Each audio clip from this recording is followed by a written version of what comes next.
नमस्कार मित्रांनो, स्वागत आहे तुमचा अजून एका नवीन व्लॉगमध्ये. तर नमस्कार. बघा माझ्या मागं बघा काय सुंदर वातावरण आहे. आज आपला ट्रेक होणार आहे कोंढाणे लेणी आणि त्याच्याच वरती असलेला राजमाची किल्ला. नक्कीच स्वराज्याचा ऐतिहासिक वारसा लाभलेला असा तो किल्ला आहे. महाराजांच्या पदस्पर्शाने पावन झालेला गड आहे. तर नक्कीच पहिला आपण कोंढाणे लेणी या ठिकाणीचा बघूया कसं ते आहेत आणि बौद्धकालीन लेणी आहेत, तिथे जाऊन बघूया कसं आहे. तर बघा तिथं आपली आता गाडी लावली आणि माझ्या समोर दिसते ते दाखवतो तुम्हाला, ती पार्किंगची सुविधा आहे. आता वर्दळ कमी आहे कारण पावसाळी महिना आहे आणि आता कसं पावसाळी महिन्यामध्ये रिस्की ट्रेक असतो, त्याच्यामुळं पब्लिक कमी असते. परंतु आता आम्ही फर्स्ट दोघेच जण आलो आहे. सकाळची वेळ आहे, जवळपास 8-8:30 वाजलेत आणि इथं समोर गाडी लावली आहे. बघा पार्किंगची तुम्हाला दाखवतोय, हे बघा. तर इथेशी पार्किंग आहे, सुविधा आहे आणि इथे गाडी लावली मी. आणि बघा आपला आता ट्रेक इथनं सुरू होतं आहे. तर आपल्याला असं इकडून जावं लागेल लेणी बघण्यासाठी आणि लेणी बघितल्यानंतर पूर्ण असा वरती गडावरती जायला. बघा हा गड आहे राजमाची गड. तर पूर्ण धुक्याच्या चादरीमध्ये सध्या तर बोंगडलेलं आहे, झाकलेलं आहे. तर चला ट्रेक सुरू होतो आहे आपला. चला मित्रांनो, जसं वरती जाऊ तर तुम्हाला दाखवण्याचा नक्कीच प्रयत्न करेन आणि कसा रस्ता आहे वरती जाण्यासाठी ते पण तुम्हाला दाखवेन. तर चला भेटूया. तसं हे असे आपली माणसं घरगम राहिलेली आहेत, आमच्या समाजाची आहेत, आदिवासी ठाकूर समाजाची. तर इथनं आपला ट्रेक चालू झाला आहे आणि असा काही रस्ता आहे. बघूया किती वेळ लागतोय वरती जाण्याला.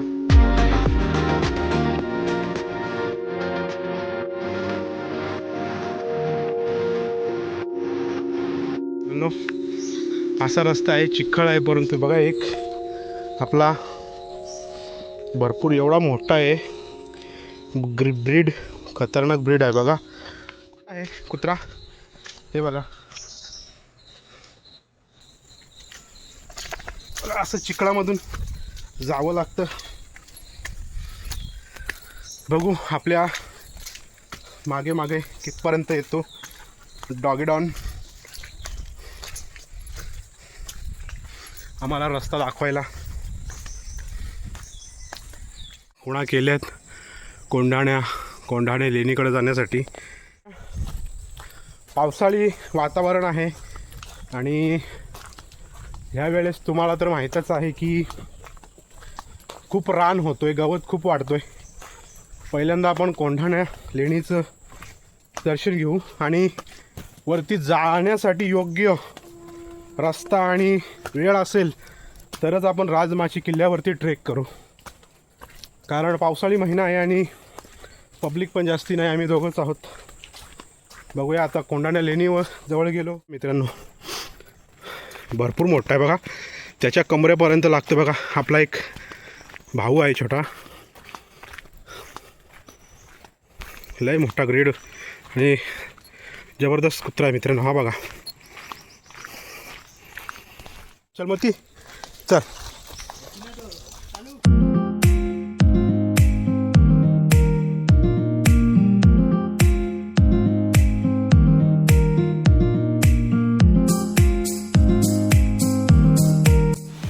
हो, काय नजारा आहे, काय दृश्य आहे मित्रांनो. निसर्गाने आपल्यासाठी काय काय करून ठेवलंय. नक्कीच पावली एक सरप्राईज भेटतोय आपल्याला निसर्गामध्ये. छोटी छोटी दुकानं आहेत आणि समोरच बघा हा धबधबा. बघा मित्रांनो, तुम्हाला ते सौंदर्य दाखवतोय आपल्या निसर्गाचं, सह्याद्रीचं. काय आहे ते नक्कीच जसं जवळ आलो तसं शॉक झालो बघून मित्रांनो. असं दृश्य माझ्या समोर आहे, एक नंबर. चला तुम्हाला हे बघा मित्रांनो, निसर्गाची अद्भुत रचना. मन खुश झालं हे दृश्य बघून. आणि एखाद्या भटकंती करणाऱ्याला काय पाहिजे मित्रांनो अजून, खरंच. आणि मी प्रत्येक ब्लॉगमध्ये सांगतोय, पावसाळ्या महिन्यांमध्ये आपला निसर्ग बघा, महाराजांचे गडकिल्ले बघा. आणि मी तुम्हाला का सांगतोय ते दाखवतोय आता मी तुम्हाला. हे बघा एक नंबर. इथनं पाणी बघा कसं येतोय, जबरदस्त. चला थोडा अजून जवळ जाऊया. बघा स्लिपरी आहे, शेवळ आहे रस्त्यावरती, म्हणून जरा जपून चाला. आता मी पण मोबाईल ठेवतोय खिशामध्ये आणि तिथे गेल्यानंतर तुम्हाला दाखवतोय. हे बघा कसं जावं लागेल बघा. इथनं जरा स्लिपरी आहे म्हणून तो तुम्हाला दाखवतोय. चलो डॉगी डॉन, आपके लिए तो कोई टेंशन नहीं है. अरे तुम भी पीछे रह गया, चलो यार आगे बढ़ो. नहीं बघा, त्याला पण माहिती आहे इथं काहीतरी धोका आहे म्हणून तो पुढे जात नाही आहे.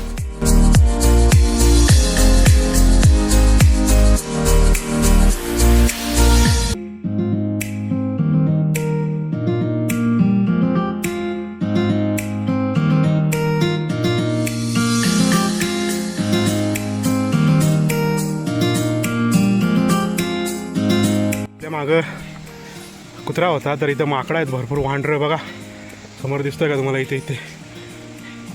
तर त्यांना बघितलं आणि लगेच त्यांच्या मागं गेला, इकडे गेला इकडं. तेव्हा किती उड्या मारतात बघा.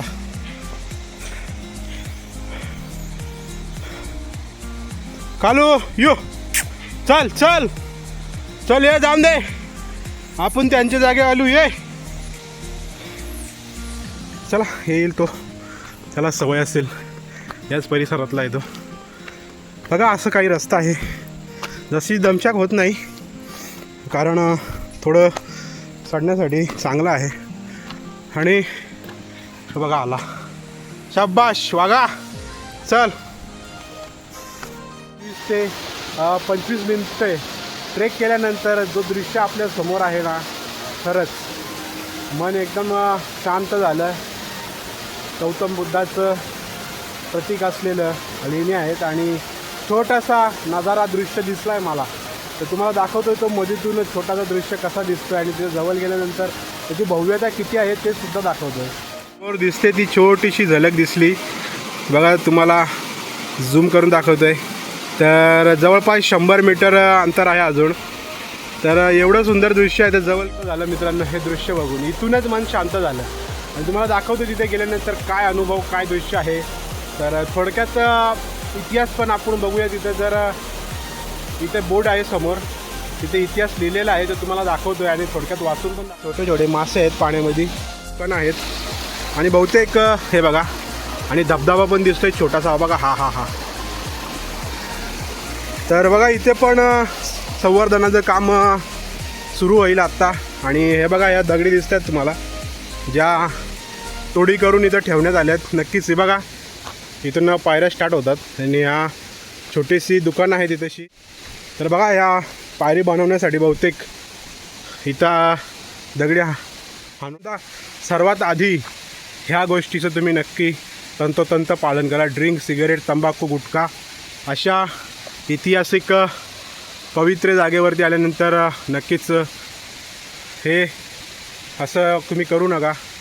तर हे बघा इथेशी तुम्हाला दाखवतोय, हा जो बघा नक्षा आहे आणि असं काय आहे.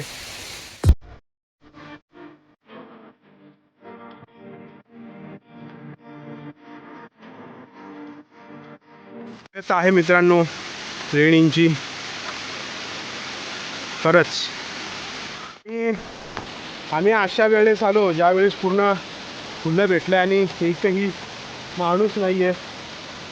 व्यवस्थितरित्या आपल्याला बघायला भेटेल, दाखवायला मिळेल लेणी. फक्त आम्ही दोघंच आहेत. आल्यानंतर फुल कपडे घालून या, मच्छर भरपूर चावत आहेत. फुल कपडे असले तर. नमो बुद्धाय, बुद्धं शरणं गच्छामि.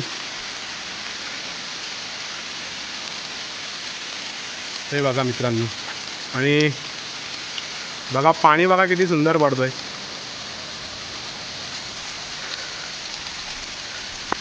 आत्ता आपण प्रवेश केला आणि इथे काही सूचना आहेत त्याचं आपण पालन करू. तर बुद्ध लेणी पुरातत्व प्राचीन पवित्र वास्तू असून कृपया शांतता राखा आणि चप्पल काढा.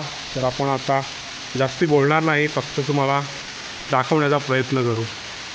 वास्तूचं दर्शन करू त्याआधी आपण इकडचा परिसर बघून येऊ, कारण इकडं आपल्यांना शांतता आणि स्वच्छता पण राखायची आहे. पण इकडं आपण पहिले या जागेचं दर्शन करू. तुम्हाला हे बघा, हे दाखवतोय कसं कोरण्यात आलं आहे बघा.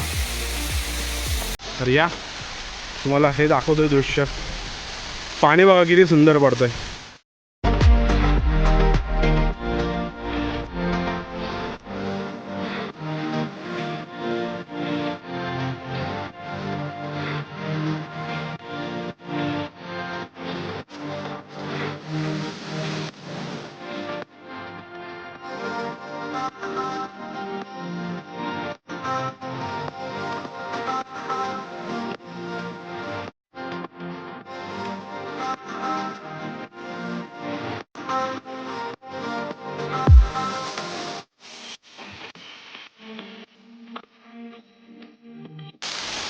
नमो बुद्धाय.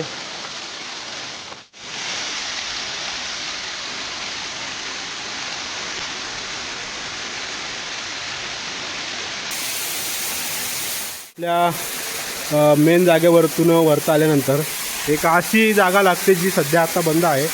आणि तर पाणी साचलं आहे त्या जागेमध्ये. तर कुंड असण्याची, पिण्याचं पाण्याचं टाका असण्याची शक्यता आहे. आणि इकडे आतमध्ये आहेत ना रूम पण आहेत बघा, हे बघा. परंतु जागा बंद असल्यामुळे आपल्याला आतमध्ये जाता येत नाही. तिथनं रस्ता आहे जायला, पण आपण तेवढं रिस्क घेत नाही. आणि आपण हे कास कशासाठी लावलं आहे त्याची पण काळजी घेऊया. ह्या तुम्हाला दिसत आहेत ना, तर ह्या छोट्या छोट्या खोळ्या आहेत. तर त्यांचा उपयोग कशासाठी असेल तर माहिती इथं दिली गेली नाही कुठे, परंतु बघा असे आहेत. आणि हे बहुतेक दिवे लावण्यासाठी खोल्यांमध्ये एक छोटे खोल्या आहेत. त्या 3 फूट रुंदी आणि जवळपास 6 फूट लांबी अशा खोल्या आहेत. आणि या दगडी बघा काळांतराने पडले असतील किंवा तोडण्यात गेले असतील, तर भरपूर आहेत. आणि इकडे आतमध्ये देखील तशाच आहेत. हे बघा, इथनं वरता आलो आणि आता इकडे देखील बघण्यासारखं भरपूर काय आहे. इथं पण पुन्हा एकदा तसंच दृश्य इथे पण आहे बघा.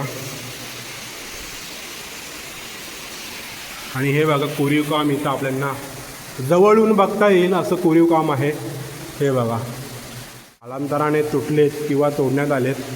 आणि बघा वरती देखील अशी नक्षीकाम आहे बघा. इथे बघा तुम्हाला शाबूत दिसेल एक पिल्लर.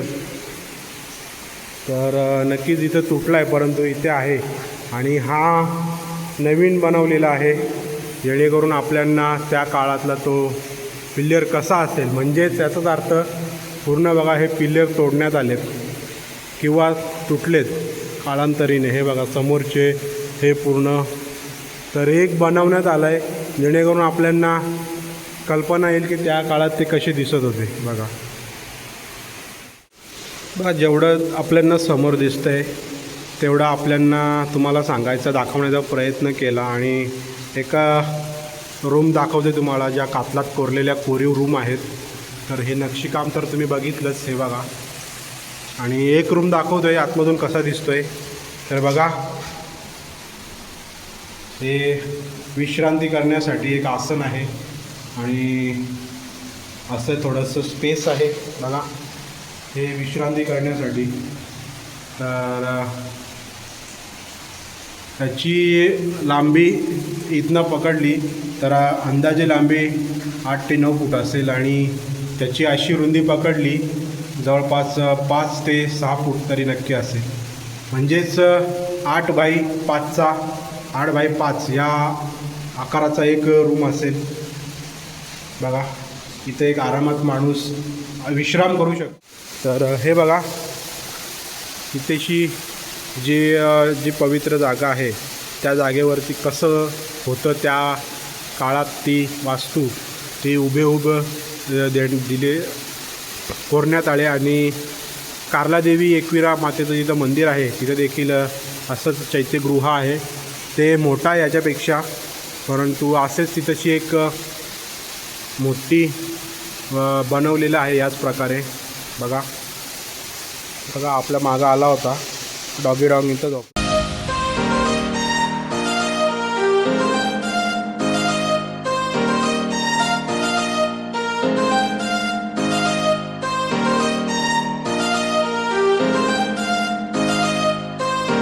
दाखवलं आतमध्ये इथे कशा प्रकारे रूम्स बनवलेले आहेत आणि पूर्ण हे पण दाखवलं तुम्हाला. आता चला आपण मेन जी ही जागा आहे तिकडे जाऊया. जागेच्या खालती आपल्याला इथे धम्मलिपी असं बघा इथे एक बोर्ड लावण्यात आला आहे. वर्णन केलेलं आहे बघा. अ आ ई उ उ असे बघा त्या धम्मलिपीचे अर्थ काय होतात मराठीमध्ये. हे आकार, इकार, इकार, उकार, उकार, एकार, ऐकार, ओकार, औकार आणि ब्राह्मी जोडाक्षरे बघा. अशा प्रकारे इथेशी फलक लावला आहे पूर्ण भाषेचा. आणि चला आता आपण ह्या पवित्र जागेवरती जाऊया. आणि बघा इथे तुम्हाला दिसते पूर्ण नक्षीकाम बघा. हे कोरीव काम केलेलं आहे बघा. बघा किती सुंदर आहे बघा. जर असं काम आत्ता करायला गेलं तर किती वेळ जाईल आणि त्या काळात काहीच नसताना असं पूर्ण नक्षीकाम करण्यात आलं आहे बघा. किती सुंदर आहे बघा. तर असं आपल्याला इथं आता बोलता येणार नाही, आता थोडक्यात आपण बोलू. तर चला इथे आपण चप्पल काढली आणि यातमध्ये प्रवेश करूया.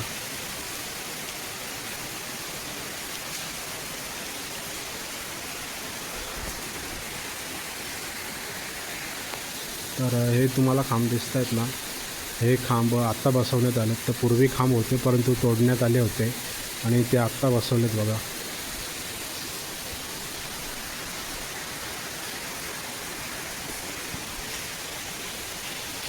नमो बुद्धाय. बघा हे जे तुम्हाला पडलेलं दिसतं आहे त्या अशा कोणत्या तरी जागेचं आहे बघा. इथे पण आहे आणि इथे पण आहे. तर अशा कोणत्या तरी जागेचं आहे ते बघा. पूर्ण आपण असं बघितलं तर पूर्ण दिसतं आहे. तर बघा असे काम होते ते जे हे उभे करण्यात. तर बघा पूर्ण तुम्ही कारल्या लेणी येथे जे बघितलं असेल तसेच सेम टू सेम आहे. आकार छोटा आहे परंतु तसंच आहे. जे बहुतेक माणसानेच याची अशी अवस्था केली असेल, कारण का हे काळांतराने होणार नाही. हे माणसाने हाताने तोडण्यात आलेले आहेत बघा. हे आपला इतिहास, बौद्धकालीन इतिहास पूर्ण नष्ट करून टाकला आहे. कारला लेणी आहेत तर त्याचंच स्वरूप तसंच म्हणून तो आकारामध्ये छोटा आहे बघा. कोंढाणा लेणी तुम्ही जर फिरायला येत असाल तर ह्या जागेवरती आल्यानंतर शांतता राखा. आणि ही अशी पवित्र जागा आहे जी चैत्यगृह म्हणून ओळखली जाते. तर बौद्धांसाठी इथेशी साधना करण्याची आणि प्रार्थना करण्याची ही जागा आहे. परंतु काळाप्रमाणे ती पडले किंवा त्याच्यावरती हत्यारं चालवली गेली असावी माहिती उपलब्ध नसल्यामुळे आपण जास्ती काही बोलू शकत नाही. तर बघा असं आहे ते. बघितलं तुम्ही मित्रांनो, पूर्ण दृश्य असं होतं. तुम्हाला आतमधलं पण दाखवलं. आणि बघा माझ्यासमोर पण इथं इकडे पण बशीच आहे बघण्यासारखी पूर्ण आहे. तर बघा इथं हा एक पॅक, हा जो तुकडा पडला आहे तो नक्कीच ह्या जागेचा असेल बघा. म्हणजे पूर्ण तुम्ही एक दृश्य तो आणा व्हिज्युअल मनामध्ये पूर्ण असे ते असतील, पूर्ण असे नक्षीकाम असतील पूर्ण असे ते काळांतराने असे बघा. हे दगड जे पडलेले दिसतात तर पूर्ण ते इथले नक्षीकाम असतील ते आता पडण्यात आलेत. आणि हे बघा हे सागवन लाकूड दिसतंय तुम्हाला, किती जुनं आहे बघा. बघा इथं एक तो तुकडा पडलेला आहे या कुठल्या तरी जागेचा बघा. आपण आता या ठिकाणी आहोत. लेणीच्या समोरच एक दगड आहे. तर त्या दगडावरनं काय दृश्य दिसतंय ते तुम्हाला दाखवते बघा.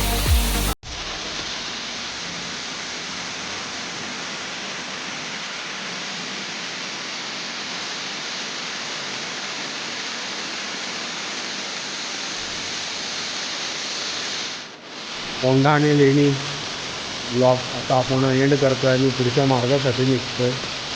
तर नक्कीच कसं वाटलं तुम्हाला कमेंट करून नक्की सांगा. व्हिडिओ आवडला तर लाईक करा, शेअर करा आणि सबस्क्राईब करायला विसरू नका. नमो बुद्धाय. जय आदिवासी.